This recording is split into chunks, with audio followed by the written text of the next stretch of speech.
Selamat datang kembali teman-teman. Pencarian helium-3 dan unsur-unsur tanah jarang di bulan adalah salah satu upaya paling ambisius dalam sains dan teknik modern. Banyak badan antariksa dan perusahaan swasta mulai merancang langkah-langkah praktis tentang bagaimana bahan-bahan ini dapat diidentifikasi, diekstraksi, dan diangkut kembali ke bumi atau digunakan langsung di permukaan bulan. Dalam video ini kita akan membahas metode yang sedang dikembangkan perusahaan bersirangka dan memiliki tantangan teknis di Indonesia. Jangan subscribe dan subscribe. Yang pertama adalah helium-3, sebuah isotop ringan dari helium yang langka di bumi, tapi ada di tanah bulan dalam jumlah yang bisa diukur. Di bumi, atmosfer menghalangi sebagian besar implantasi angin matahari, jadi helium-3 tidak terkumpul.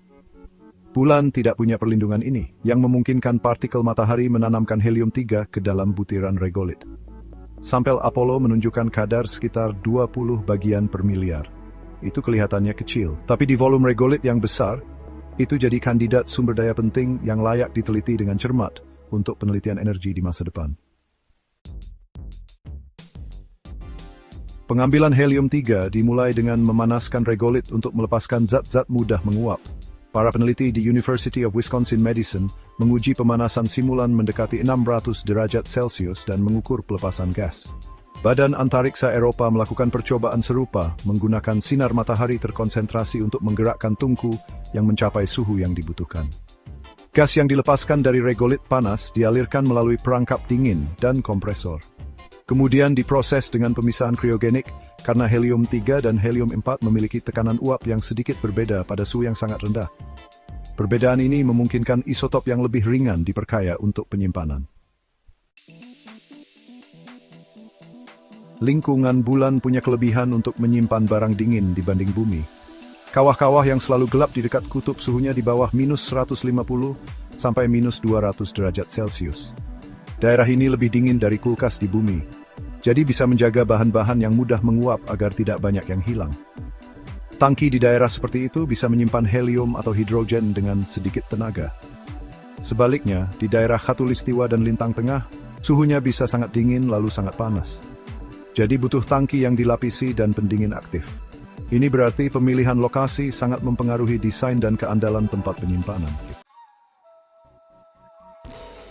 Desain fusi membantu kita memahami kenapa helium-3 itu penting banget. Tokamak dan stellarator biasanya pakai deuterium dan tritium. Nah, ini menghasilkan neutron berenergi tinggi yang bisa merusak dinding reaktor seiring waktu.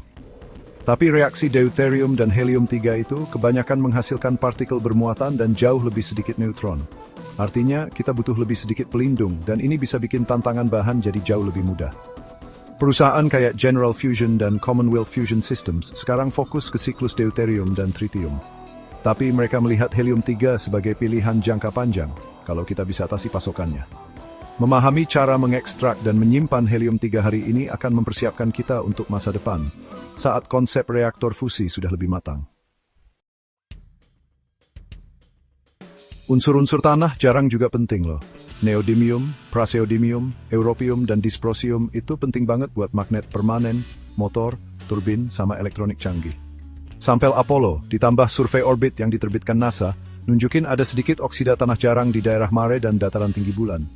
Konsentrasinya memang gak setinggi deposit terkaya di bumi, tapi geologi bulan yang stabil tanpa vegetasi atau pelapukan bikin pemetaannya jauh lebih gampang.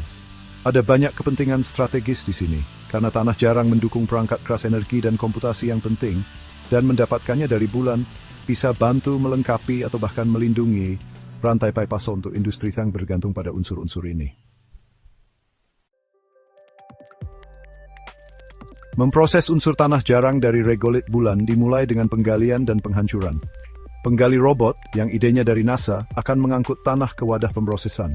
Lalu penghancur bekerja untuk membuat ukuran partikel yang seragam. Setelah itu, pemisahan magnetik digunakan untuk memekatkan fraksi kaya ilmenit tempat unsur tanah jarang mungkin ada. Pencucian kimia adalah langkah selanjutnya, menggunakan asam atau cairan ionik. Operasi awal mungkin perlu membawa reagen dari bumi. Tapi pabrik di masa depan bisa saja membuat bahan kimia sederhana di bulan. Setiap langkah diatur untuk menyediakan pasokan yang stabil untuk langkah berikutnya. Jadi kamu mendapatkan operasi berkelanjutan. Dan semoga waktu henti yang minimal setelah semuanya terintegrasi ke dalam jalur pemrosesan otomatis di permukaan bulan. Perusahaan-perusahaan swasta sedang bersiap-siap untuk menguji langkah-langkah penting ini.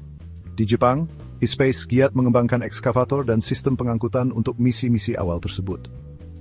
Sementara itu di Amerika Serikat, Astrobotic sibuk dengan kontrak NASA, berfokus pada jalur muatan untuk spektrometer, bor, dan penangan sampel.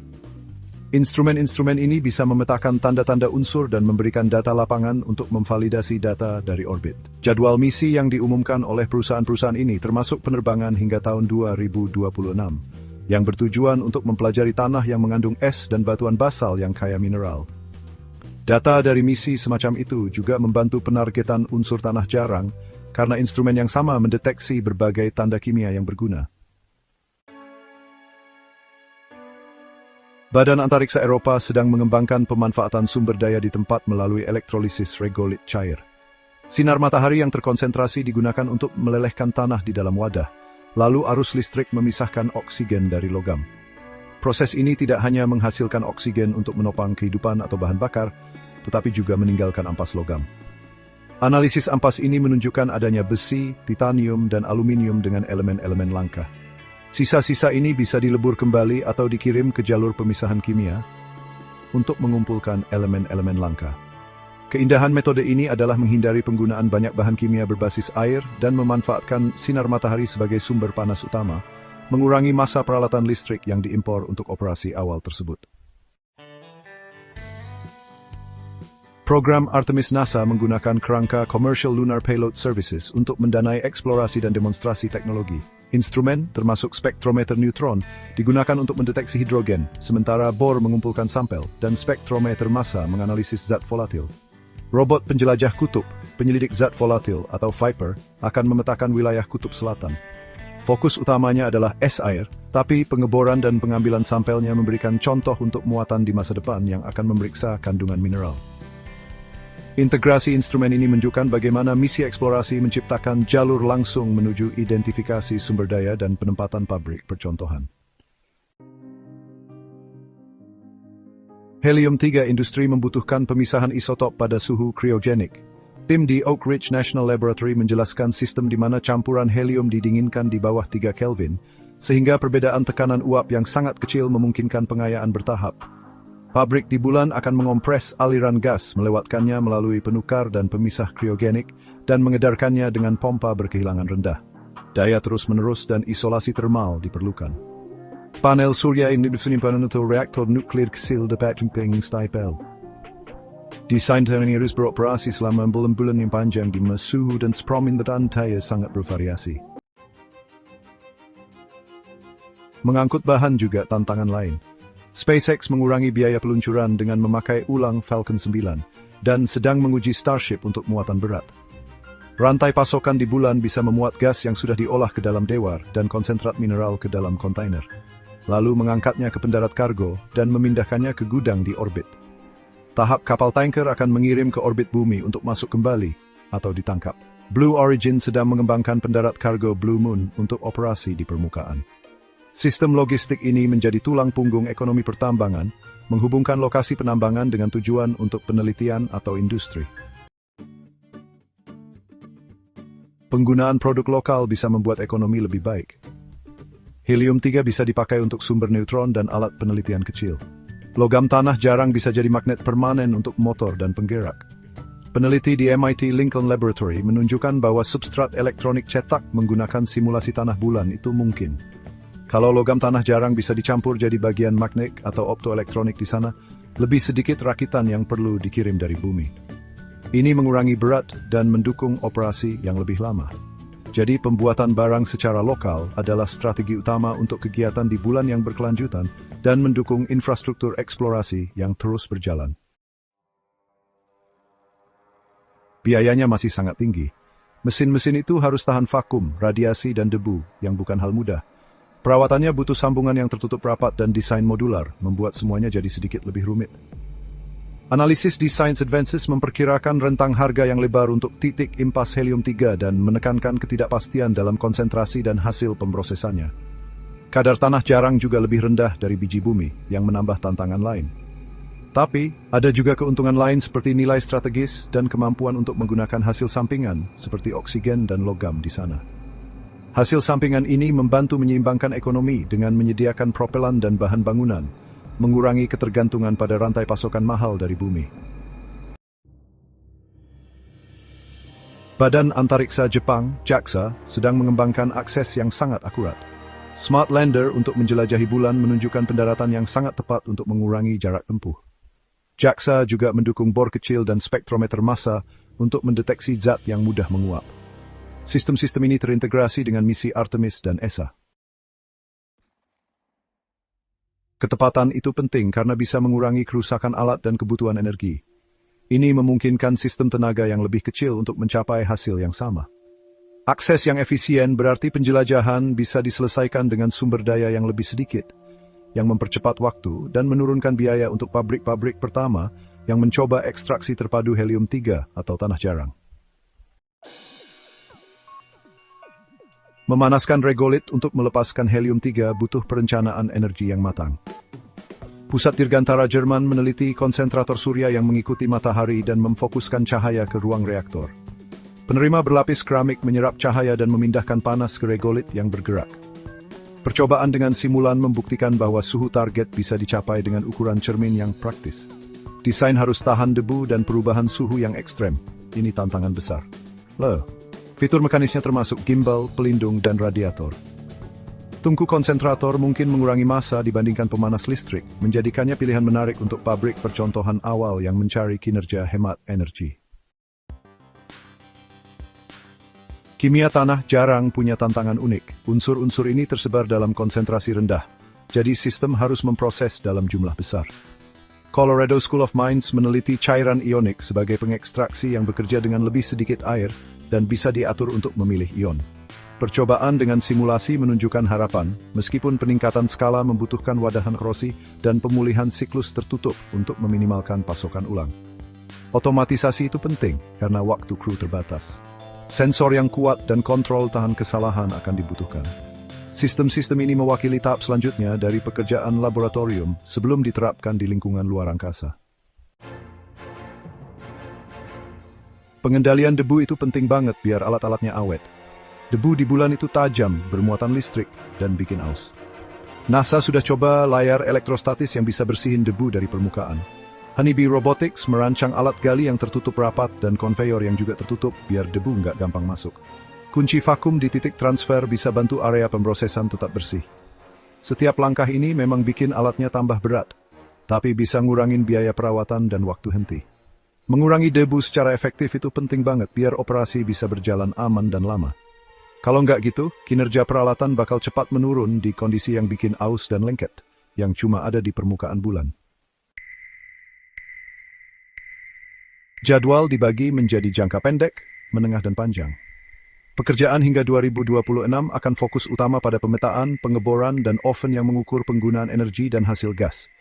Akhir tahun 2020-an mungkin akan melihat pabrik percontohan memanaskan bertonton regolit dan menjalankan kolom pemisahan. Tahun 2030-an bisa membawa jalur industri jika ekonomi terbukti menguntungkan. Untuk helium-3, kemajuan bergantung pada teknologi fusi. Untuk unsur tanah jarang, permintaan sudah ada dan keuntungannya jelas. Setiap fase membangun kemampuan selangkah demi selangkah, mengarah dari eksperimen ilmiah ke ekstraksi sumber daya dengan aplikasi industri. Investasi swasta mulai masuk. Lunar Resources Inc. di Amerika Serikat sedang menguji elektrolisis regolit cair di bawah penghargaan NASA. Startup Eropa bekerja sama dengan ESA untuk mendemonstrasikan pabrik oksigen yang juga menciptakan aliran logam dan terak untuk pemisahan tanah jarang. Usaha-usaha ini melengkapi program pemerintah dengan menargetkan teknologi tertentu. Menggabungkan proyek publik dan swasta mengurangi risiko dan mempercepat pengembangan. Model ini memungkinkan perusahaan untuk meningkatkan produksi perangkat keras dan melayani misi berulang. Kolaborasi semacam ini kemungkinan akan menentukan kecepatan pengembangan sumber daya dalam dekade mendatang. Penginderaan jarak jauh mengarahkan operasi. Lunar Reconnaissance Orbiter memetakan persebaran titanium dan besi menggunakan pita spektral. Misi masa depan dengan kamera hiperspektral yang lebih baik direncanakan bersama mitra internasional. Tim instrumen JAXA sedang membuat sensor ringkas untuk pendarat dan penjelajah kecil. Resolusi spasial yang lebih baik menghubungkan data orbit dengan kebenaran di lapangan dan mengurangi ketidakpastian. Ini meningkatkan kemungkinan bahwa pabrik percontohan akan dibangun di regolith dengan kimia yang tepat untuk ekstraksi. Oleh karena itu, penginderaan jarak jauh memandu pemilihan lokasi yang efisien dan mengurangi upaya yang sia-sia di medan yang tidak cocok atau berkualitas rendah. Universitas menyumbangkan ide-ide baru. Para peneliti di ETH Zurich sedang mempelajari pemisahan plasma yang menguapkan regolith dan menggunakan medan elektromagnetik untuk memilah ion.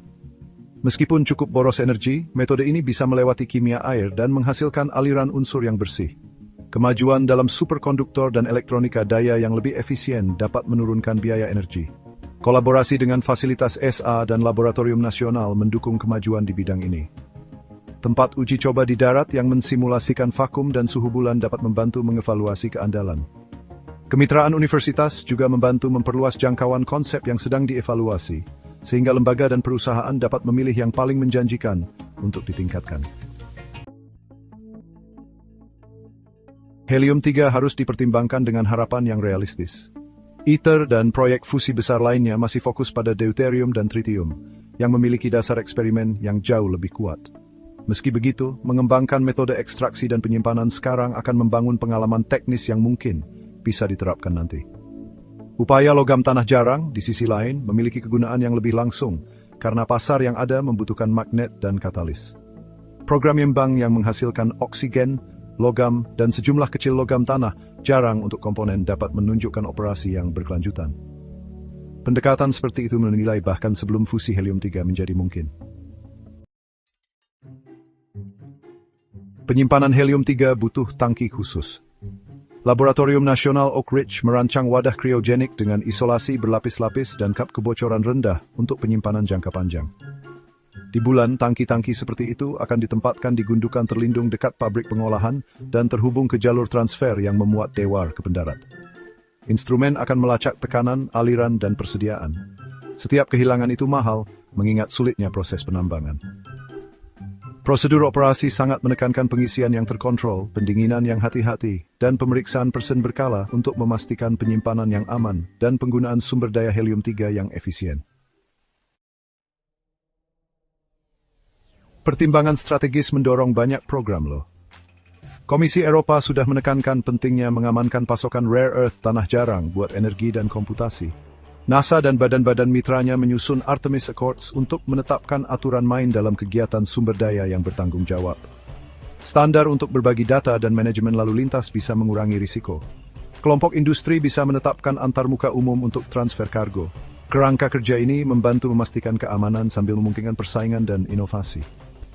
Jadi, perencanaan strategis di tingkat nasional dan internasional itu penting banget bagi bentuk bagaimana penambangan sumber daya berkembang. Pabrik terpadu bisa meningkatkan keuntungan dengan memanfaatkan setiap hasil. Memanaskan regolith untuk helium-3 juga melepaskan zat mudah menguap, menghasilkan oksigen dari mineral, dan meninggalkan terak yang mengandung logam. Air bisa dipisah jadi hidrogen dan oksigen untuk bahan bakar. Logam bisa dicetak jadi balok dan lempengan. Logam tanah jarang bisa dipisah untuk magnet dan sensor. Para peneliti di Institut Max Planck untuk Fisika Luar Angkasa menjelaskan tata letak di mana padatan panas, gas, dan terak bergerak antar unit, sehingga limbah dari satu proses menjadi bahan baku untuk proses lainnya. Integrasi meningkatkan efisiensi dan mengurangi biaya. Saat misi-misi baru diluncurkan, lebih banyak data akan memandu strategi sumber daya. NASA, ESA, JAXA dan pemasok swasta akan mengerahkan instrumen dan sistem robotik yang menghubungkan survei orbit dengan sampel dan pabrik percontohan. Kemampuan akan berkembang dari meja laboratorium ke tempat uji coba di bulan dan akhirnya ke jalur produksi. Pencarian helium-3 dan tanah jarang pada akhirnya adalah tentang membangun keterampilan dan peralatan yang dibutuhkan untuk menggunakan sumber daya luar angkasa. Pekerjaan ini mendukung keberadaan manusia di luar bumi, sambil meningkatkan akses ke material penting untuk energi dan elektronik. Terima kasih banyak sudah menonton. Tolong suka dan berlangganan.